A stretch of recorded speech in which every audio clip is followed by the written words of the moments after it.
কলকাতা বিশ্ববিদ্যালয়ের আশুতোষ মিউজিয়াম এ সুন্দরবনের ছোট মোল্লাখালী দ্বীপ বিষয়ে ২৩ সেপ্টেম্বর থেকে প্রদর্শনী শুরু হয়েছে।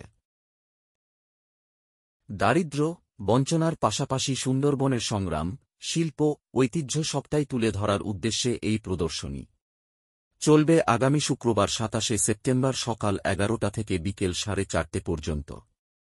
প্রতিদিন থাকছে আলোচনা চক্র।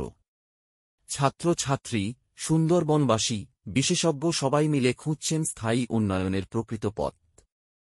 লাইট দ্য ফায়ার, ব্যর্থ প্রাণের আবর্জনা পুড়িয়ে ফেলে আগুন জ্বালো শীর্ষক এই প্রদর্শনীতে আলোচনার মূল বিষয় ছিল সুন্দরবনের শিক্ষা সংকট প্রসঙ্গ। ছোট মোল্লাখালী দ্বীপ দক্ষিণ ২৪ পরগনা জেলার গোসাবা ব্লকের অন্তর্গত একটি দ্বীপ ছোট মোল্লাখালী।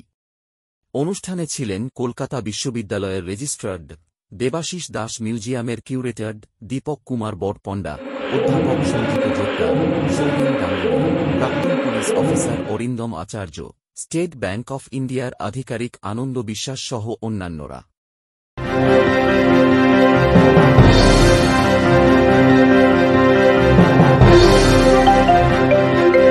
সংগ্রামের একমাত্র হাতিয়ার আলিপুর বার্তা, কথায় না কাজে বিশ্বাসী। প্রত্যেক দিনের গুরুত্বপূর্ণ খবর দেখতে সাবস্ক্রাইব করুন আমাদের ইউটিউব চ্যানেল আলিপুর বার্তা।